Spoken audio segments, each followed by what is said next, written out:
Technology cards and promissory notes. Depending on what colour of stuff you get, you'll get a corresponding deck of technology cards and promissory notes.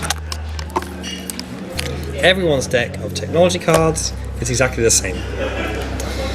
They all have a lot of text on them. Don't read that text unless you already know you want to buy a technology, because it'll take you a million years. Right? There's a sheet with a short version of the text, so you can look through them all, compare them, and everything like that without needing to do anything. Then once you've bought the technology, you put it in front of you, and it's available. Everyone can see it. Is it a tree, or it's just you can buy? There is a tree. It's a very complicated tree. You can't buy into. You have other ones. Yeah. Promissory notes are the only way to make binding agreements in the game. Them you should never ever give away unless you're just about to be eliminated and you want to force somebody to leave. And that is this one. Support the throne. You require, you require one less victory point in order to win the game. The player who you give this to needs one less victory point to win. What promissory notes they have are secret. You can't tell anybody what you exchanged. Right? Now, that means only you know that it's easier for them to win, and they know. So unless you can stop them from winning, you're not going to be able to convince anybody that they need to stop them from getting to 13. And then they just win, and everyone is surprised. Right? So this is really, if you have to give this away, this is terrible for you. It's also, though, a very good method of making very long-term truces. Like, but that comes into how you actually exchange these cards. So everyone has the same ones. There's territorial concession. You may force me to retreat from the battle. You may force me to vote in your favour. That's voting concession. Monetary concession. You may force me to give you all my trade goods. So actually, this one, you may force me to give you your trade goods is good if you don't think someone is legitimately going to give you the money that you said. You can make an agreement that is, okay, I'll do this thing. You'll give me 10 trade goods now, but you'll give me 10 trade goods over the next 3 turns. And if you don't do that, I'll use that card, and you'll give me that card, and I'll use that card if you don't do that. So, during a specific phase of the game called the political phase, one sub-step in that is the only time you can exchange these cards with people. Right? And any agreement that you make which involves these cards in some way is binding. Right? So if I have, there is voting concession. You may force me to vote in your favour. So I'll say, okay, I'm thinking about giving you this card, so that will allow you to force me to vote in your favour. I can show you the card I'm thinking about giving you. If you now give me 3 trade goods, and you say, okay, if you give me 3 trade goods, I have to give you that card because it was binding. And because you have this card, this text is binding and you can use it whenever you want. Right? But if you don't give me the 3 trade goods, then you weren't bound to definitely give them to me. That was an if. So these things are really important. This is the main slowdown of the game. When you include these, is negotiating over these. There are 8 people, of whom you can make any agreement about anything. You could say, if you go and buy me a beer right now, I will give you a voting concession. Then you have to go and buy a beer, and we all have to wait for you to come back. And only when you come back do I give you this, and it ends. Right. There are 3 generic types, just from the possible ways you can exchange these cards, which are all different. Either you can exchange one card for another, or just give it away, or whatever, without any agreement or whatever like that. You can say, like, okay, you give me 5 things and I'll give you that. That's an exchange. There's also collateral. There is support of the throne. You say, okay, we both put our 2 support of the throne cards aside. That's collateral. If one of us attacks each other, then they get the support of the throne cards back.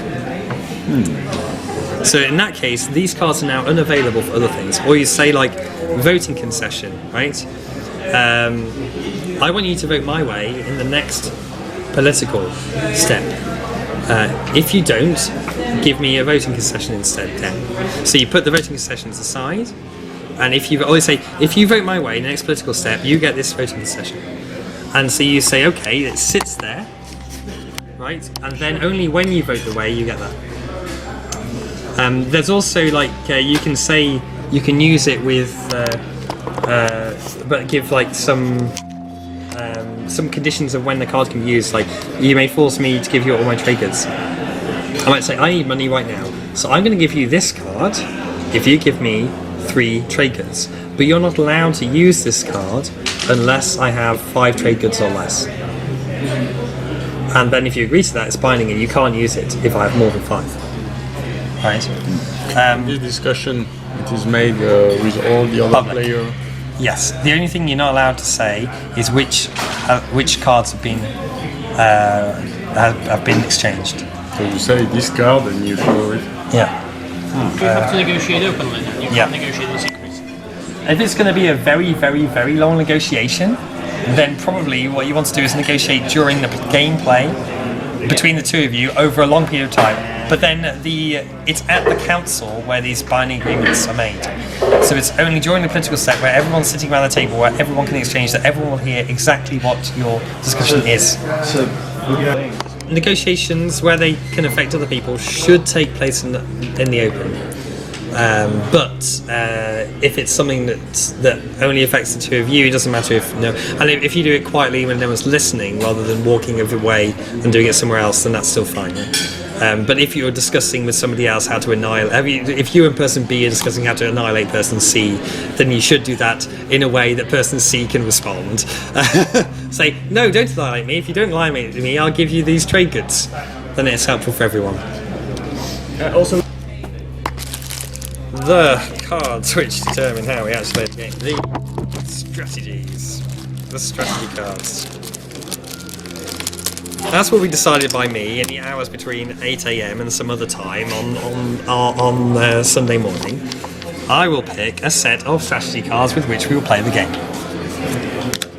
They will most likely be this set.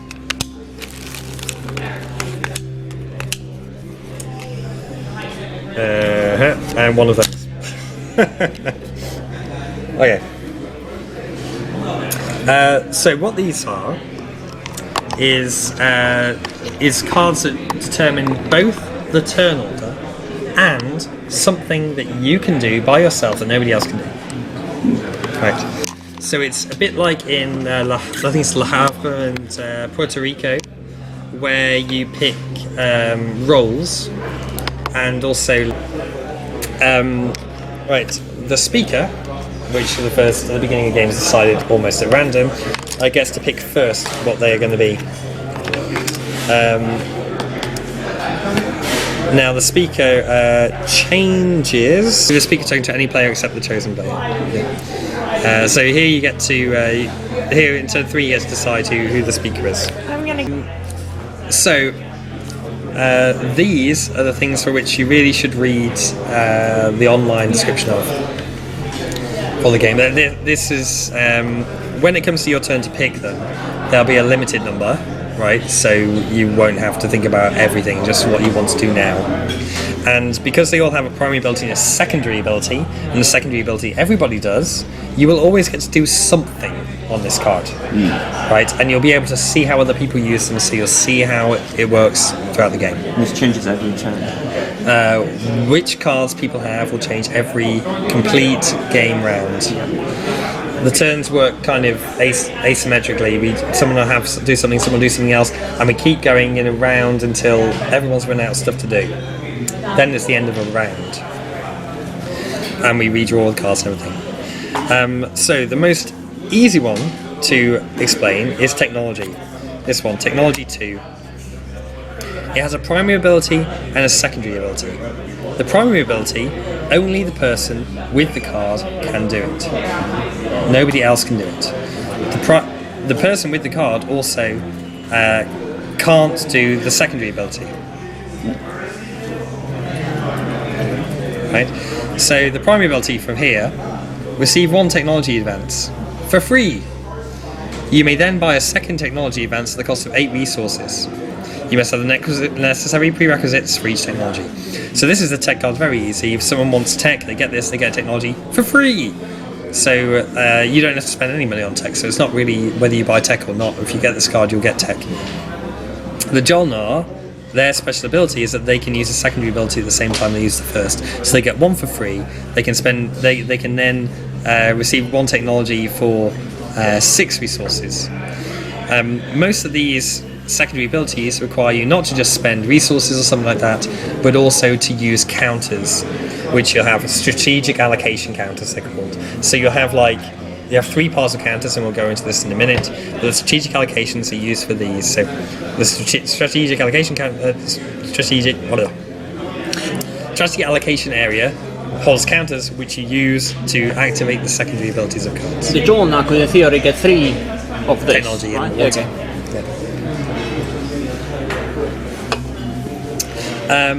That's an obvious one, right? Because it has primary, secondary. That's a standard card. One that's incredibly complicated is the assembly card, which has a primary ability where there are 6 different steps. This is the political phase. This is the thing that takes forever. This will take 45 minutes on every round when it comes up, because of all the time spent to negotiate who's doing what, choose representatives, blah blah blah. Right, so this one says, draw 2 political cards. Then, 1. Choose a player to resolve 1 political card from his hand. 2. Give the speaker token to any player except the chosen player. So that's how you move the speaker token. So I can say, you play a political card, I'll be first person to pick next time. 3. Choose representatives.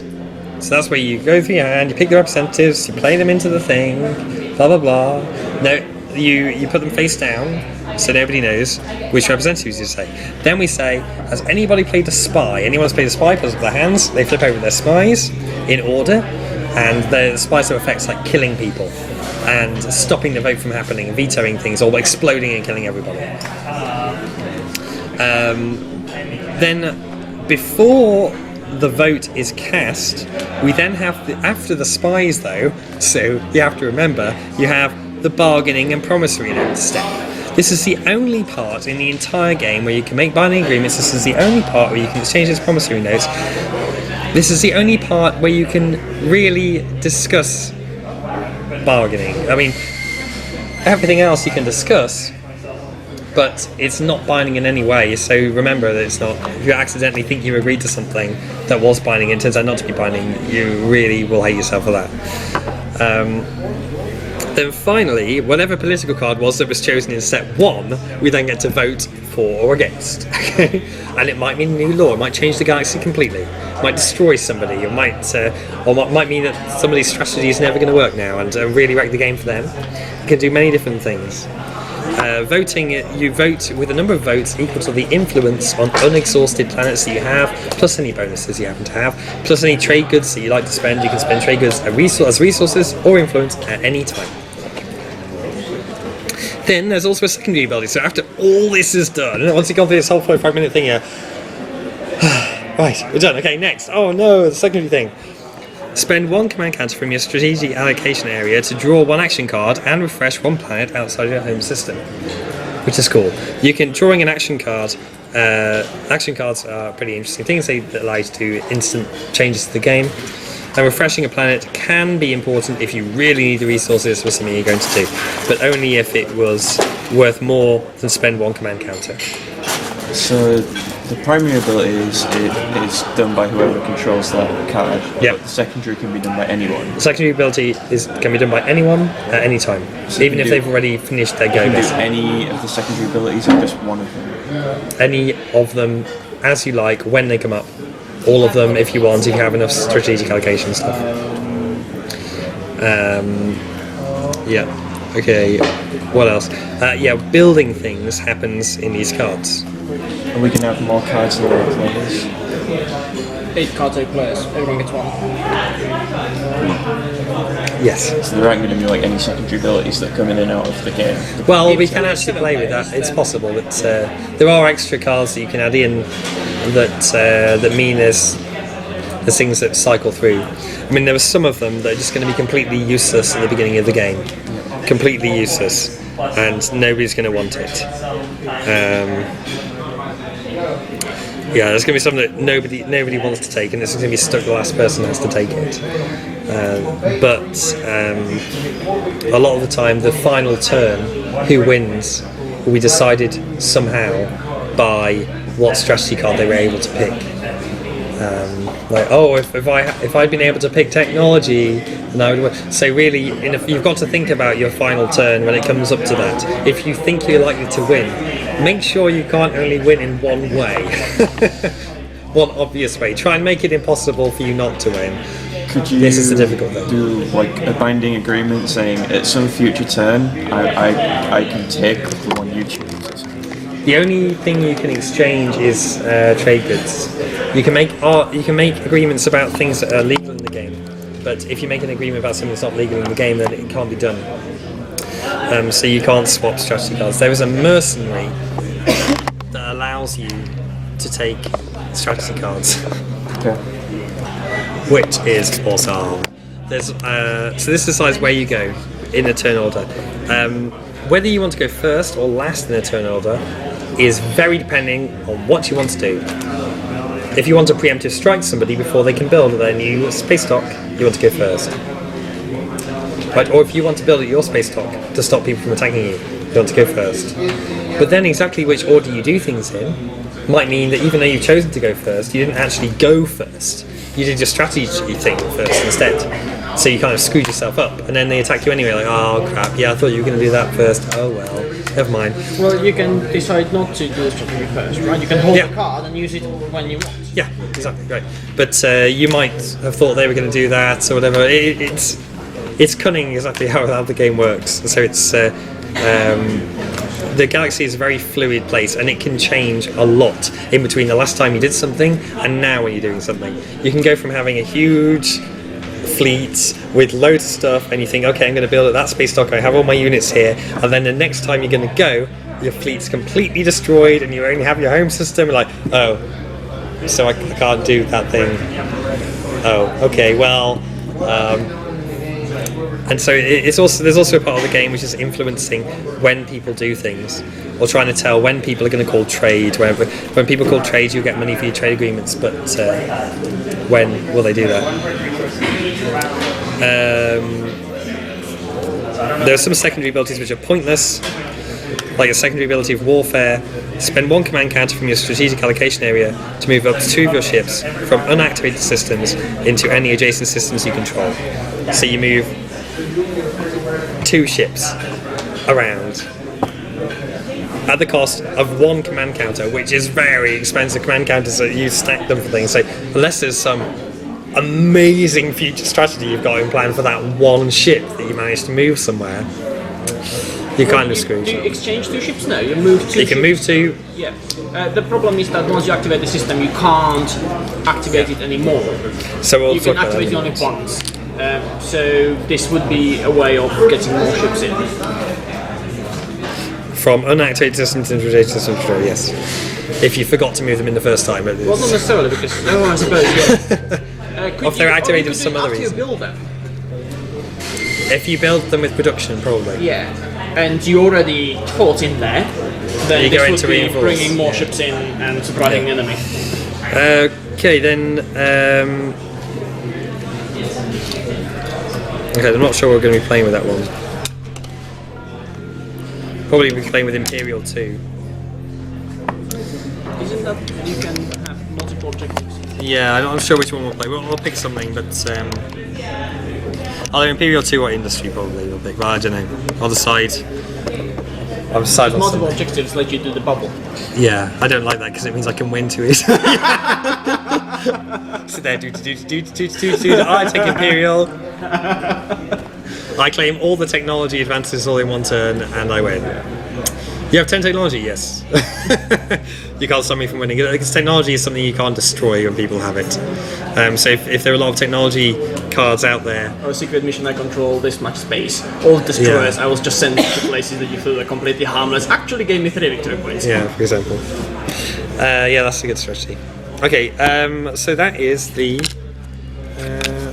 Strategy cards.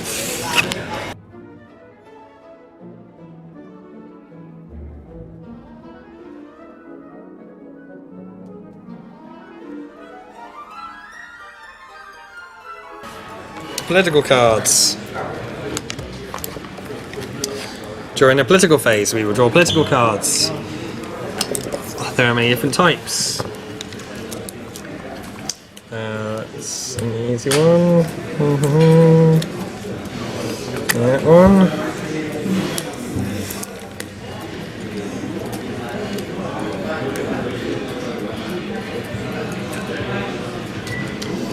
And that one. Okay. So there are some political cards that say law on them. If they say law on them, it means they have an effect that lasts outside of just this turn. So there's some of them that don't say law on them, and there's some of them that say elect player. So either we're voting for a motion or to elect a player. In a vote, you can say one of three things: for, against, abstain. Okay. What abstain? Abstain means I don't want to vote. In an elect player, you can when players are elected, you can choose any player. I'm electing you. Your votes go towards that player, and it's the person with the plurality of the votes that gets it. So whoever has the most. So if you have the most and you vote for yourself, then unless everyone else gangs up against you, then it's going to be you, right? Who gets elected. Some against have nothing happens, or some for have nothing happens. Like against, discard this card in this case. For non-home system planets that are not garrisoned with at least one ground force immediately revert to neutral status. So this is a law, it's always in effect that you can never have a planet that's empty of people. And instantly, as soon as that law comes in, everybody would be screwed, because nobody's going to have a planet with all ground forces everywhere, apart from maybe the Arborec, who are a special race. Now, or someone who's just in a Rise of the Messiah. The other guy that has bonuses to invading and neutral yeah. ground forces. He might have a lot. The Letnev. Yeah. Now, there's also ones where both for and against have some bad effects for some people. For, starting with a speaker, each player may place one free ground force on one uncontrolled planet of his choice. You get a free planet. It's awesome. You can go, I'll take Mechatol, but then everyone will attack you. But against, each player loses control of each non-home system planet that he does not have at least one unit on.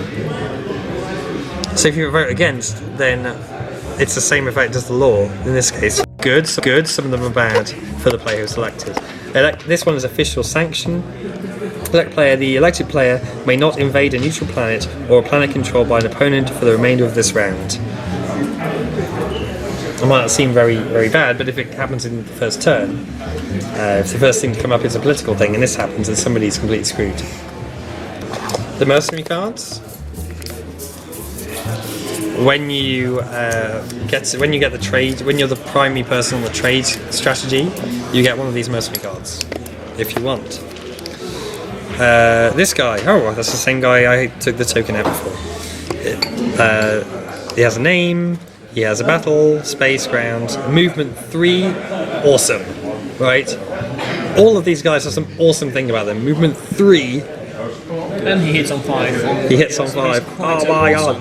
This mercenary may move through systems containing enemy ships. Amazing. If you land a mercenary on a planet, though, he doesn't count. He can't take the planet for you. He can only fight for you. He can't control somewhere for you. But he can, if he does successfully land on a planet, he's going to destroy all the enemy forces there. I heard really. This guy, 9 at ground combat, pretty crappy. Movement 2, pretty crap. Not good, but not great. Space 5, pretty good. During each round of space battle, reduce the number of hits scored by your opponent by 1. Soak up the hits. Then also, these guys have an evasion score, which is a number you have to roll in order for them to escape. If they were going to get hit, then they survive. So that it's like having sustained damage, but a random sustained damage for an infinite length of time. If you keep rolling really good, they'll soak up all the hits for everything. But they'll almost never come up. when you pick Mercenaries, you draw the top 2, I think, and you pick one of them. Okay, planet cards in alphabetical order. Because whenever you land on a planet, you will say, Rob, I landed on this planet, and I'll look through this to find the planet that you landed on. For example, this one. It says everything you need to know about the planet. It has a picture of the planet, the name of the planet. It gives you some nice little flavour text about who used to live there and everything. It says the resources and the influence. And it also has symbols if that planet happens to be one that gives you a discount off resources. You place it in front of you. When it's exhausted, the game says you should flip it over so that you know not to accidentally count it when trying to total up your resources. But sometimes that can be confusing when you flip it over, so some people just tap the guard because you might want to count how many planets you have or whatever. But you have one of these for each planet, so you can still count the face down cards. So once you've tapped it, you can't use the influence. Once you've tapped it, it's as if it's not there. Okay. So you can forget about it. Where I want to find on a turn, you can either use the influence or the resources, and that's it. Okay, here's an example of a planet with a refresh ability, which it says on there. Refresh ability, gain 2 ground forces. A refresh ability happens in a specific phase of the game, which is if it was tapped just after you untap it. As soon as you untap it, you can then use its refresh ability, then and only then, right? And it exhausts it again. Right. Okay. So when it flips up, you can flip it over immediately. If you do, you can do what it says. In this case, gain 2 ground forces on that planet, which is really cool. So it's just a factory for building ground forces. It's 2 resources though. So if you had a space up there, yeah, only 1 influence, but it's pretty cool. Right. So make sure I put this back in place. So that is all the planets, and all the planets in the game have this thing, and they will all be in front of you, and they'll all be public. And you can ask at any time what planet is owned by what person. Okay, action cards. You'll start the game with a couple of action cards. You'll get more action cards each turn. Action cards say on them what they do. So, just read them. Right? It tells you when you can play them on the card. So that is the only time you can play them. If you forgot to do it, sorry. Now, because everyone's new to the game, apart from Tom, and me, and Martin, and Helen, everybody else, though, will have the option to, if they've made a genuine mistake, that was clearly just a mistake, and wasn't something that they planned to do and then it went wrong and now they have to take it back, right? Then we let them make 1 mistake of every conceivable type, and they can just forget that they did it, redo what they did, like if they spent too much resources or too many people or whatever and they want to redo everything, or they forgot that you couldn't do this thing, or they forgot about X, Y or Z, or they forgot to use this in the previous phase, then that's fine. For everybody else, as who's like me, if you made a mistake, you made a mistake. There's nothing you can do about it. It might be that's normally then. If I've made a mistake, everyone else should decide what happens rather than me deciding what happens. If I built too many things and didn't realise, somebody else should pick which ship gets destroyed or whatever. I didn't need to go back and reorder it. They have cool things. So one thing to remember about these is there's one card called Sabotage. Now, action cards and everything else in this game are not. There's no stack. There's no like first in, last out, or whatever like that. Not everything happens when you've done something. Once it's done, it's done. Right? If I have built something on a planet, nobody can then go, oh, I stopped you building it. It's just done. I've just done it. You can't stop me building it now because it's already been built. And all the cards basically say that on them. Like sometimes you might have a card that cancels specific effects or makes you immune to specific things, and you want to do that after somebody has played something, but it won't work because they've already done it. Now this is the only example where that's not true. This card cancels an action card. so it never happened. Right, this stops that card from happening. And you can't sabotage the sabotage. Some of the races in their leaders, those little guys, so it was just one guy going anything, have spies. Spies can be killed at any time to act like a sabotage. Act like a sabotage. Because they are not actually at sabotage, you can spy to cancel a sabotage. Okay? So the most interesting thing can happen is if you have an action card that wins you the game, you try and play it. Somebody else sabotages it. You then sacrifice your spy to kill that sabotage, and nobody else can do anything. Nobody can sabotage it again. Because then they're sabotaging the spy. You can't do that. Okay, so that's sabotage. This is the only one you have to remember. Yeah, there's a few really powerful cards that you'll want to keep sabotages in advance for. A lot of them are just +1 movement to this fleet for a while, or +1 attack in this combat. You don't really need to use sabotage for that unless you think you're going to die. Unless someone just killed your Warsaw. Yeah, or whatever. Alright, yeah, there's also one that blows up a Warsaw if it's been damaged, if it's been flipped on the side. Really mean. As well. Yeah, anything that's been damaged can be destroyed.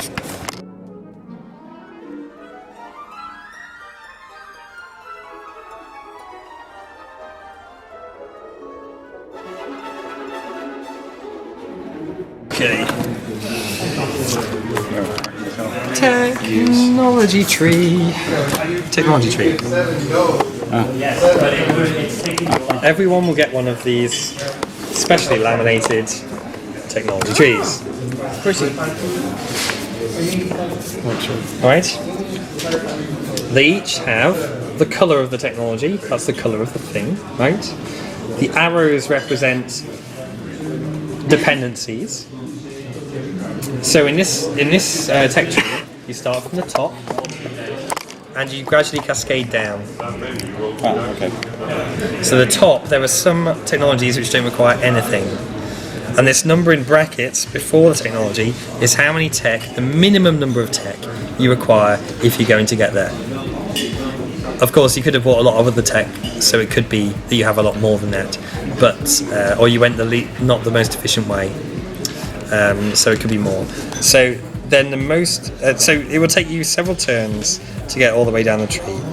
The most expensive technology is advanced fighters, requiring a minimum of 6 previous technologies to get it.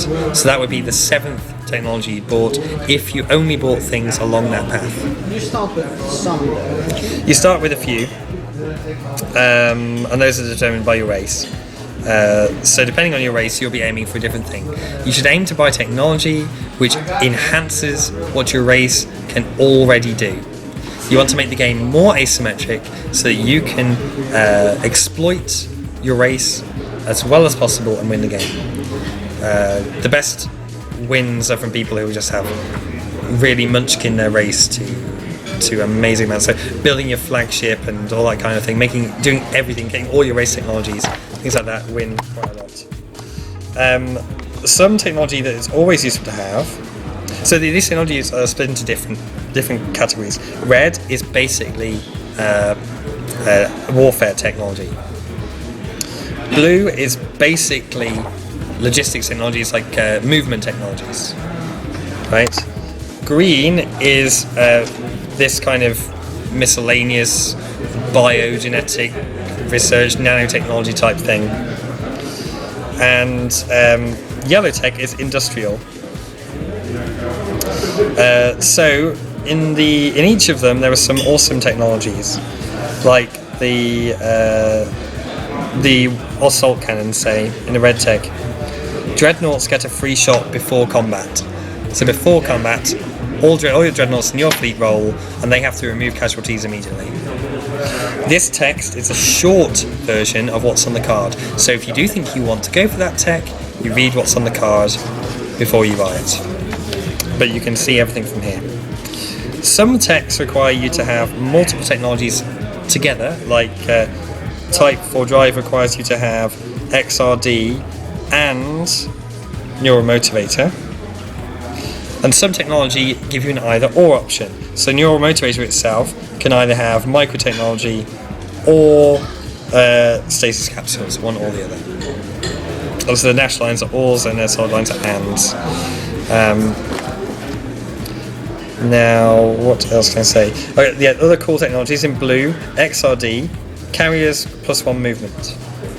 That's great, so it moves from 1 to 2. That means you can go back home, pick guys up and go somewhere, right? This is really awesome tech. Green technology, Daxiv animators. After you win a ground combat, roll a die for each ground force you lost and each ground force your opponent lost. If you roll a 6 or more, you get that guy back to life on the planet. So it is an awesome technology, but and it only requires 3 minimum prerequisites to get to it. It's really, really, really cool. But that's not going to be one of the first ones you buy. One of the first ones you buy is probably going to be CERN tools, because whenever you build a space dock with CERN tools, you get +1 resources. And CERN tools aren't anything weird. They're actually just really shiny tools. They're tools that are made really well. Wow, that spanner just really fits really good to my hand. That's a really awesome screwdriver you have there. Who made it? Oh, it's from CERN. Those guys are good at making screwdrivers. It's not like some crazy space brain mind control tools or something like that. No, they're just really good tools. Yes, exactly. Then if you have all your trade agreements out, you'll want microtechnology, +1 trade good for all active trade agreements during the technology phase. And because these technologies pay for themselves. Right, so these are the most efficient ones to get. Everyone's going to at some point maybe need anti-mass deflectors, but it depends where the asteroid fields are. This is the one that lets you move through asteroid fields.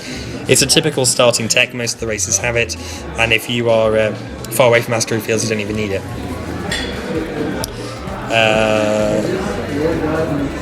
So the game is very long. You don't want to be steamroller for tech, so if everyone else is buying tech and you're not, it's probably bad, because there might be victory points that come up later in the game which require technology, and if you don't have them and everyone else does, you're going to be way behind at the end of the game. So try and keep up. Now hopefully that means just saving a few resources to buy a tech a turn. If you don't buy one tech in one turn because it's so difficult to buy multiple techs, then you can quickly fall behind.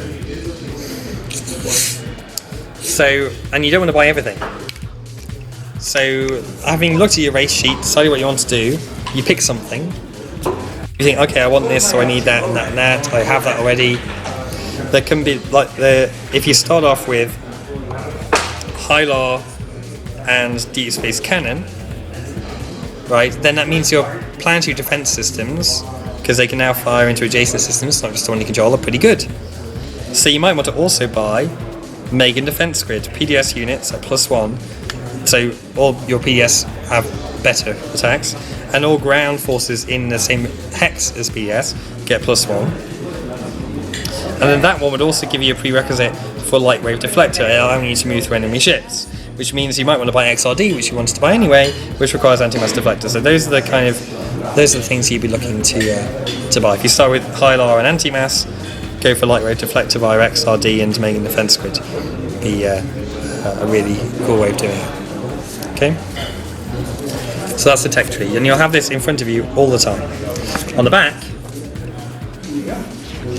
is a cheat sheet for all of the tokens, all of the domain characters, telling you what they all do, and also a little cheat sheet for what the leaders do. Okay, so when you have a certain number of leaders, you can read on there and see what they do.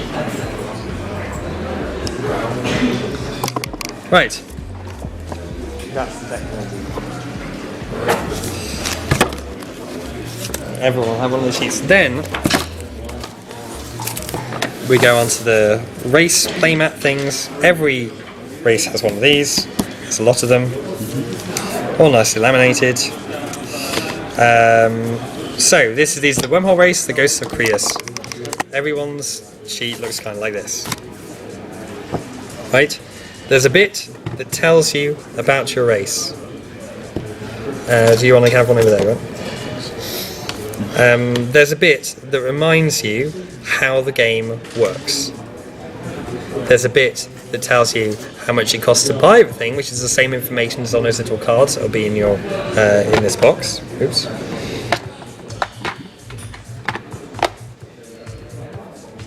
And there's a place you put your trade goods in a big stack. Everyone can see it. There's all these 3 different locations where you put these triangular pieces.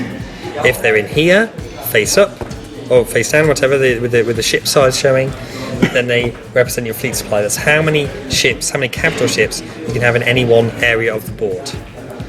Right? And if you exceed that, one of your ships is going to blow up because people are starved to death, or there's no fuel, or whatever, they're just derelict in space.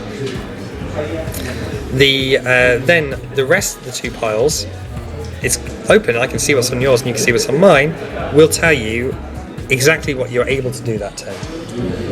So the command pool is the pool of counters which you need to move everything on the board, build things, everything like that. And to start off with, you have, I think it's 3, 3, 2 in those various locations. So you have 3 in command pool, 3 in fleet supply, and 2 in strategic allocation, I think. Strategic allocation, you spend counters from that to use the secondary abilities of strategy cards. Also, if you need to make a strategic withdrawal. Strategic withdrawals, retreating in this game is really hard, right? Because you need to have an adjacent system which is already activated for you to move guys into it. So even if you're the attacker, retreating is hard. A strategic withdrawal, though, you can take a token out of your strategic allocation to activate the system just for the purposes of withdrawing to that system. That can be really useful if everyone's going to die. Anyways, retreating anyway is just really hard. I mean, you're not going to have surprise people retreating. Okay, so pretty much everything you do on the board will require a command pool token. When you run out of them, you can't do anything else. All the strategy allocations, all the secondary abilities, will require a token in strategy allocation. Once you've run out of those, you can't do anything else. And then you have your fleet supply that tells you how many people you can build, right? These tokens, at the end of each turn, you can swap freely between the places. So if you actually only have 1 ship anywhere, you might go down to a fleet supply of 1. But if you go down to a fleet supply of 0, all your ships spontaneously explode in space. And these tokens are really expensive. These are your agency in the game. If you have most agency, you're probably going to win. You get more of these tokens, only 2 per turn normally, or by claiming the strategy card, which gets you lots of initiative, it's called, I guess. Leadership. When you spend them on command pool strategy allocation, none of those come back. No, nothing's going to come back.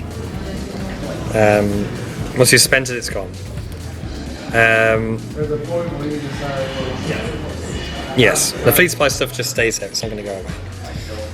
So then, as well as having your bag full of race things that has specific things to your race, the starting units you have, and the starting technology you have, and your special abilities listed on here are different for each race. Right, so here, this guy starts with 4 ground forces, which is great, but only 1 carrier, which kind of sucks, because he can only go to 1 system. If you have a race that starts with 2 carriers, or starts with stasis capsules, which is cruisers and dreadnoughts can carry 1 ground force now, you can invade more than 1 planet on the first turn. It gives you an instant economic bonus over everybody else. They start with 2 fighters, which is good, and a space dock. Everyone starts with a space dock on their home planet. The technology, they start with anti-mass deflectors and XRD, so to start off with, their carriers can already travel 2 distance. But this is a requirement for the Ghosts of Krios, because they start off the board, they need to go on the board and further in the first turn to do anything at all. So it's not really like having XRD until turn 2. Now their special ability is you may treat A and B wormholes as if they were adjacent to each other. So instead of just going from A to A and B to B, or alpha to alpha, beta to beta, they can go from alpha to beta. In our galaxy, there are going to be a huge number of wormholes. This is excellent. You may always use wormholes regardless of other game effects or restrictions. So even if the wormholes are closed, the only player who can use wormholes is this guy. So he wants the wormholes to be closed, because then he's the only person who can go between everything.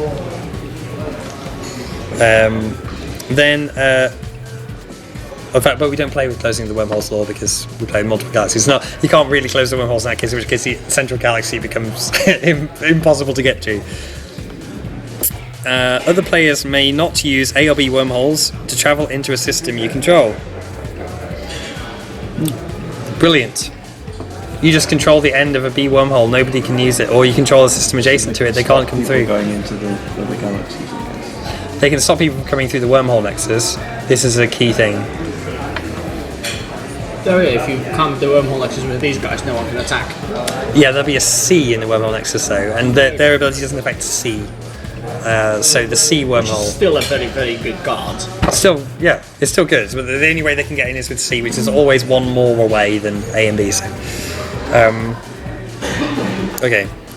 And so you'll have... People can't attack when there's one end of a wormhole, including C, right? So this is... They may not use that wormhole to come and attack you.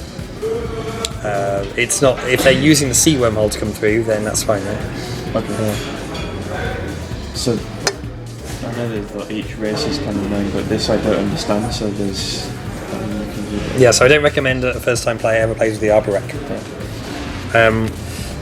So this is... You may not build ground forces with your space docks, so... Space docks are useless. These are plant people. These are like... normally you would build with space docks? Only with space docks. Yeah, space docks are the only thing that can build, apart from these guys. Okay. And instead, every ground force comes with a build capacity of 1, so it's irrelevant where you have the space docks, it's where you have the ground forces. So if you want a production centre that can build 10 things, you'll have to stack 10 guys in that place to get a build capacity of 10. It's good at the beginning of the game, but I've never seen it good past that. I'm pretty sure I know how to play with them, but it's not easy. I really don't think first-time players should ever play with this because it completely changes the entire game. You're the only person who has this effect.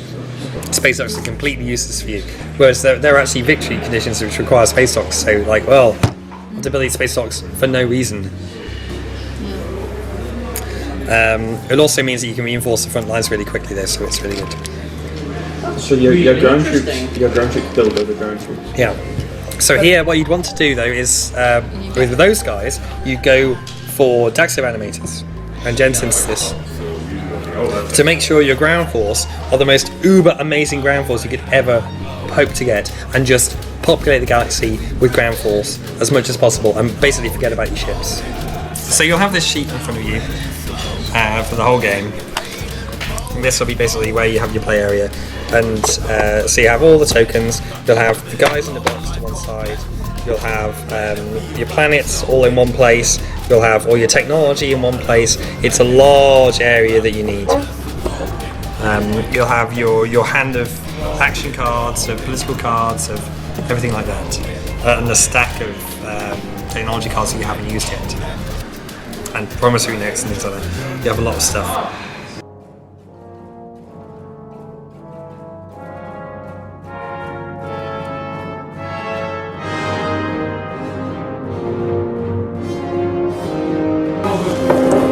So now last, because this is the most the thing we have lost remember is actually visual points cards, objective cards. There are several different types. There are special objectives. There's special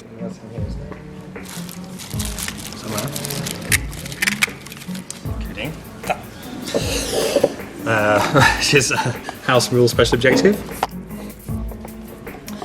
These are always visible from the beginning of the game. That's why they're special.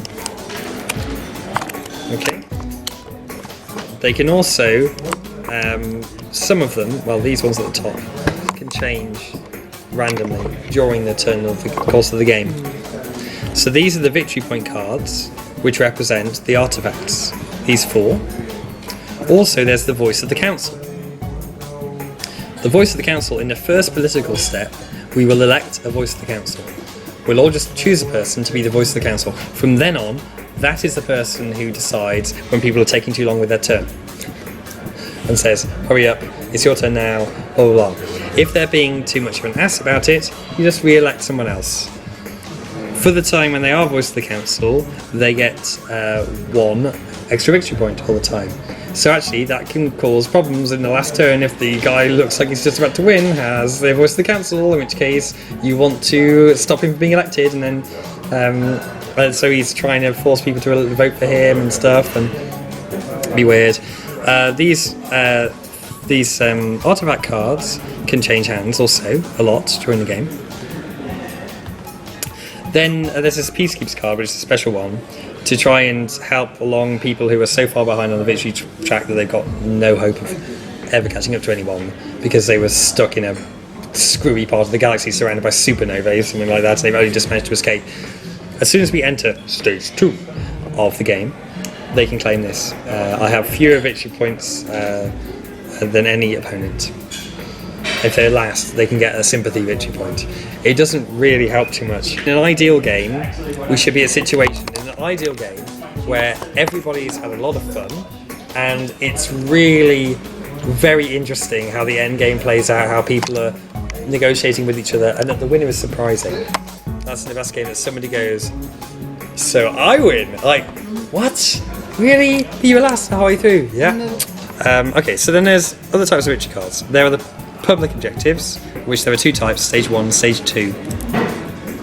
There will be a certain number of stage 1 and victory points revealed at the beginning of the game. These are basically worth 1. They're simple things that you can do at the start of the game, like I control 5 planets outside my home system. This is the typical one. If you don't have 5 planets in the adjacent spaces to your home system, then you've kind of been screwed by the placement of planets, and you're going to have to start going out and attacking people already to get that, which is very expensive, so be careful. I have technology advances in all 4 colours. If you're the Jolnar, this is easy. If you're other people, well, it might mean you don't get to go to your tech as quickly as possible. I won a space battle against at least 3 opposing ships in one system this turn. The opposing ships are ships owned by an opponent. So not some other random ships that happen to be sitting there.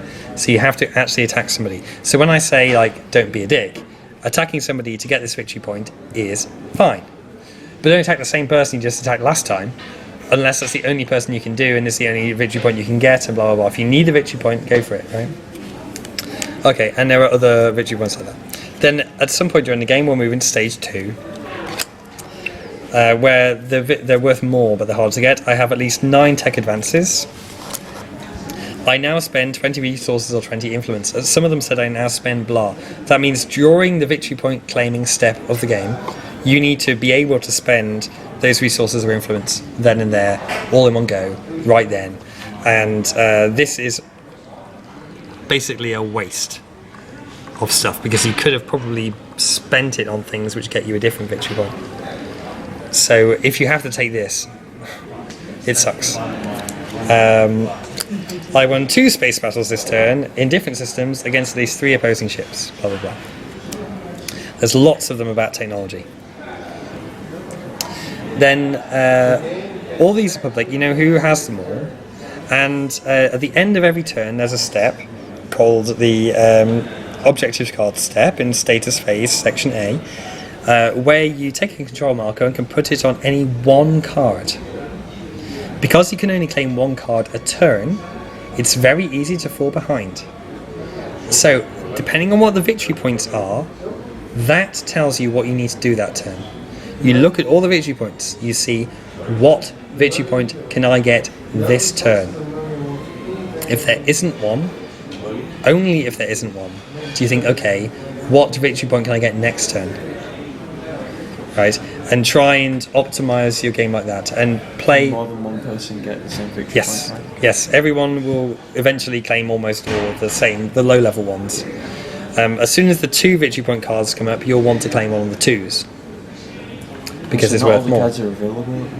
No, There'll be a selection of first level, then every turn we'll add an extra one until we reach stage 2, and that'll be kind of random.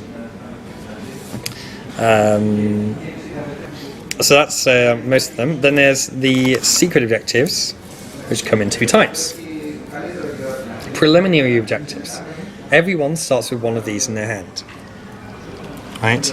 These are secret. These follow the normal secrecy rules. You are not allowed to infer or imply or suggest or tell anyone or show anybody what's on these cards. Okay? It's completely secret. Secret things are secret. It says secret, it's secret. So, I have all 5 of my dreadnoughts on the game board. Building 5 dreadnoughts gets you a victory point. So, claim this as quickly as possible. Right? Or I control at least 4 planets with the technology specialty. If you happen to be lucky and there's 4 planets near you with the technology specialty, that's easy.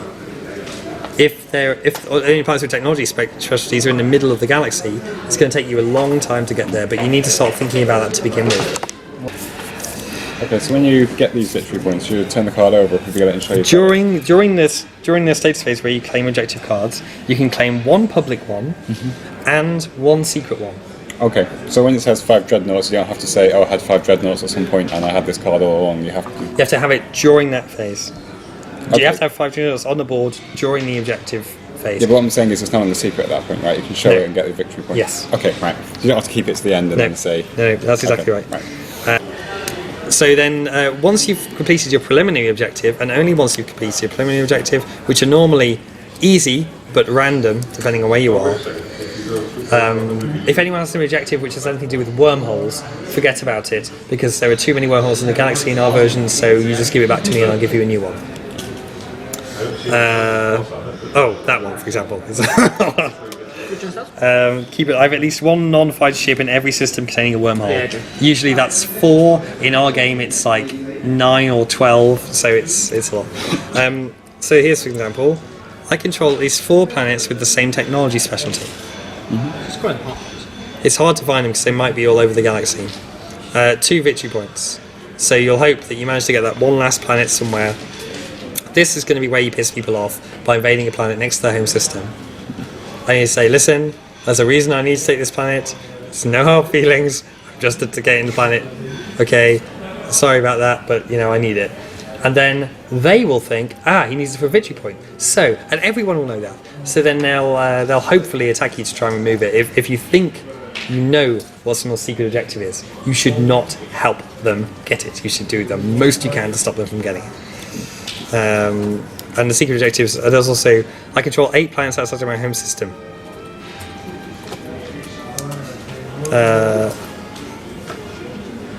Like systems outside my home system, Jesus, okay. So you need to have at least 1 ship there and control every planet. That's not so easy. This turn, I successfully took control of my neighbour's planet that held its last space dock. So it's either the guy immediately to your left or immediately to your right, whose home system you have to basically destroy to get this victory point. When I get this in my secret objective plans, I go, okay, I'm never going to do that. Because it's really hard, take a very long time, there's many other ways I can get victory points. And then sometimes it might happen that my opponent has left himself wide open randomly during the game because he didn't think I would attack him.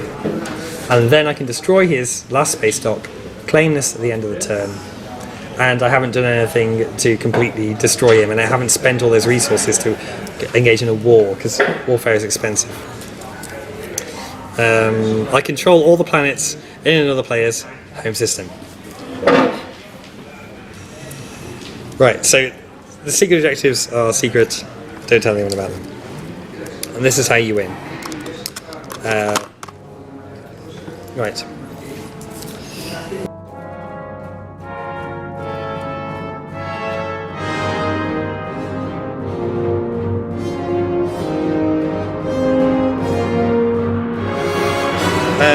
Okay, so as I said, you're going to have a play area that looks.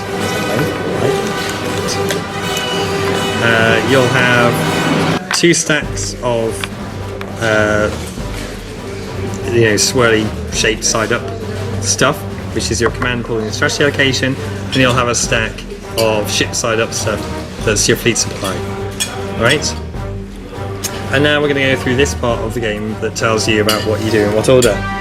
So, the game round is a long thing, right? Where you'll take a lot of time to do, and you'll take turns in some random order, basically, determined by the strategy cards that you picked. The first thing that happens is the strategy phase, where players select strategy cards, and that's all they do. So all these strategy cards will be on a table. You'll walk over there, you'll pick the one that you like best. First turn, it doesn't really matter. You'll pick that one and you'll go back and sit down. That determines the turn order. Then the action phase. The action phase is where you do everything. Everything happens. The action phase, right, is a phase of the round. The action phase is where everything happens in some random order, where you'll get to play many times. You'll get to play many times. Grant will get to play many times. Miguel gets to play many times. Right? You'll take a turn. I'll take a turn. You'll take a turn. I'll take a turn. But only when everybody is finished doing everything they can possibly do will they say pass, and that's it. Okay? The only thing in this phase that you must do before you say pass is to use the strategy card. You have to use it. You can't choose not to use it.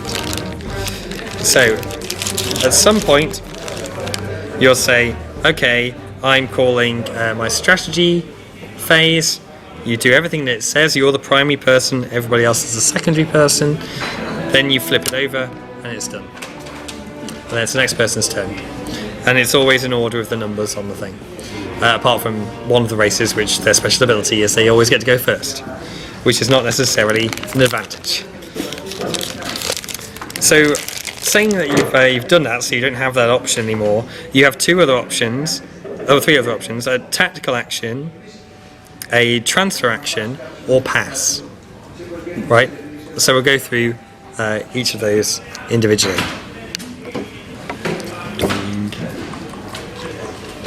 So the tactical action is everything that involves your command pool and the board. Okay? So your command pool, if I want to do a tactical action, I activate a system, first of all, which is the system I'm going to, or I want to do stuff in. And I do that by taking something out of my command pool and activating it. I can't activate a system that's already been activated. By someone else? By me. Okay. I can only activate a system once. So the number of counters and the number of systems that I want to activate determines how many things I'll do during the turn. That is important. So if you activate system once, you can't do any more tactical actions afterwards. Yeah. In there. Everything in there will be stuck in there. Okay. So then I go through the phases on the tactical action, which are written down. Activate system, which is pick up that token and move it. Movement into system. I decide what I want to move in and I move it in, which is here. So, movement into system involves picking up as many things as you like from as many different places until you reach your carrying capacity. So I can pick up all these guys. I should put control markers down on these planets. I don't need to put one on here because it's already got a thing, but I can put a control marker down there so that I still own it. I pick all my guys up and the fighters as well, take them with me in the carrier into there. Okay, then do PDS fire. Well, there's no PDS in there that are going to fire. Space battles, there's nothing to fight. Planetary landings, which is when I designate where I'm going to land, or where I'm going to probe. So in this case, even though probably this isn't what you're going to do, because it's almost certainly risk versus reward, it's probably better to land on both planets actually in this case. But I'll probe that one. I'll land on that one and probe this one. So then I look at this. This is invasion combat now, where I'm revealing these, right? When they're trying to land on the planet. I see that, you don't, but it was 2 trade goods, right? No one else gets to see it. This one was also 2 trade goods, so it happens straight away. I take 2 trade goods from the case and put them on my sheet. I'm done. Right? Then I can do production. This is the only point where I can build mines. If I had a cruiser, I could build mines. The only point I can do that is now. That's it. It's the only time you can build mines during the production of a tactical action. Okay, so now I own those, right? I own that planet. So tactical actions can also be used for attacks, as we'll demonstrate. Now with Z1 during their turn, because I've already done my turn, activate this system. Same way, they bring stuff in. Okay, you need to put a space dock in there, because otherwise those two fighters can't go anywhere.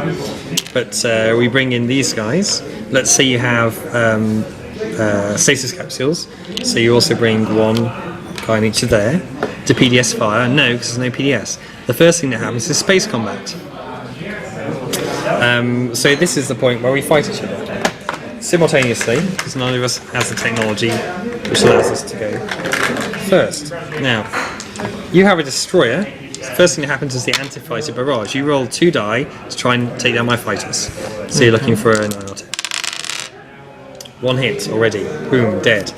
Now we both roll simultaneously for everything else. So I'm rolling 2 things on 9 or 10, which is nothing, and then you're rolling 1 thing on a 4, isn't it, for the Dreadnought? 5 even on the 5, and 1 on a 7. So roll that one on a 5, miss, and roll again for a 7. Is it 8? Oh yeah, sorry, yeah. And this is a miss. Miss. So you hit 1 more thing. No, you hit 1 more thing, so I would have to The take defender this will guy. choose what gets killed. So I didn't hit any of yours. So now you want to carry on, right? You don't want to retreat because retreating is hard. So I only have 1 guy to roll. There's no fighters left, so you don't get your anti-fighter barrage. Okay. I only have 1 guy hitting on 9 or 10 who doesn't hit. Then you roll a 5 for this guy. Yep. Hits. So this is dead. Now space combat is over. So you continue space combat until everything is wiped out. Or someone retreats. And before, You can decide where to bombard and where to land. Right? So, because you have a dreadnought, Yeah. you can bombard there and land both guys afterwards. So bombard, hits, dead, 0 is 10. land 2 guys, you roll 2 dice, well, whatever. That hits, I'm going to die, I only get to roll 1, and he misses. So I'm all dead. You have the planet, you take that planet counter off me.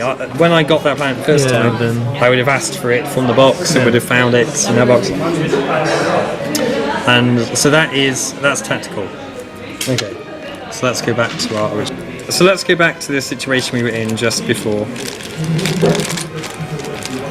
where I was here. Let's say you hadn't invaded, and I was just left here, like that. Then, during my turn now, I could also try and do a transfer action, which is choose 2 systems I already control, which are non-activated. I take 1 command pool to activate 1 of them, and take another token from my bag to activate the other one. I can then transfer ships between them, right? This is the transfer action. So I've done that. I can build in one of the 2 systems. So let's say I can't do invasion combat. There's no invasion combat in transfer action. Actually, I don't completely control the system because I don't own that planet. Right. So I can't do a transfer action. But let's do it like this then. Do a transfer action between those two guys. I might want to, if I have XRD, I can move this guy forward and back to pick up this ground force. That's it. But I can't invade any new planets or anything like that. And then I can build at one of the 2 locations. So to build, I pick a place. So this Unfortunately, you can't. So I say I had XRD and I can pick up that extra guy, land him on this planet, whatever. Then I can build in this system. So I can build whatever I like, whatever is within that thing, which is 3 + 2, 5 things. So I build 3 destroyers and 2 ground force. So. do you have to transfer something in order to build, or can you So just you say can- transfer nothing and build? No, you can do a tactical action to build. Okay. This is an example of So transfer. building is a tactical action. Building is the last step of a tactical action, or the last step of a transfer action. Okay. It's like this again. and I don't want to do the transfer action because now I don't need to do it. I just want to build. I can activate there instead and just build there. Do nothing apart from build there, right? Because that's the last step in the tactical action. Let's say I'm like this, and I want to activate there, and I also want to explore this place, and I want to reinforce there and build there. So, because this is activated, I can move this guy in. If he is XRD, he can come via this place, right? And because of our house rule, which is that you always flip this over, well, nothing happens. That goes away. And now one of these space domain counters hides a victory point. So you have to. That's a precursor space station, which is one less victory. It means we need one less victory point to win. But that can also change the end of the game. Sort of fights over that. And I activate here. I can come in with everything and pick up from here. Or if I have my carriers over here, right, and my destroyers are here, I activate this system and move these two guys in. I then take this through here to pick up guys and bring them here. So all these things work. Okay. So eventually, though, I'm going to run out of command pool. Everyone's going to have used their strategy cards, and so I can't do anything. Or I'm going to run out of command pool, so I can't do anything. So I must say pass. Other people are still doing things. Now, saying pass doesn't stop me from using their strategic, with the secondary ability on their strategy cards. I'll always get that option. You'll always get the option to use the strategy abilities even after you've passed. Right. That's it. Then we come to the status phase. In the status phase, you this is a very complicated one. I'm going to move that out of here. You have the objective cards. This is where you immediately claim objective cards. You walk over to where the objective cards are, you work out what it is, we move you around the track. You claim one public objective card, and if you can, one secret objective card. No more unless you're in home. Yeah, well, we're not sure if we'll be playing. Then you repair old damaged ships. There were some ships that had sustained damage, like dreadnoughts. Right. This is a section of the game where you flip them over. So they're automatically repaired. Yeah. Remove command counters. You pick up all the counters off the board, and you put them back in your bag. You don't put them back on your sheet. You put them in your bag. You lose them once you've used them. They're gone. Then you refresh planet cards, so that you turn them all over or untap them or whatever. You receive one action card and two command counters, and you can put the command counters wherever you like. You redistribute command counters however you like, and you return the strategy cards to the box. Back to the centre table. Then, starting with the speaker and going around the table in clockwise order, we choose the next round of strategy cards. Also, you'll have political cards in your hand. At any time, if you think those political cards are useless, which mostly they are, you can discard them to get one resource, as if they were a trade good. Okay, I think we're done. Understand you to ruin my first.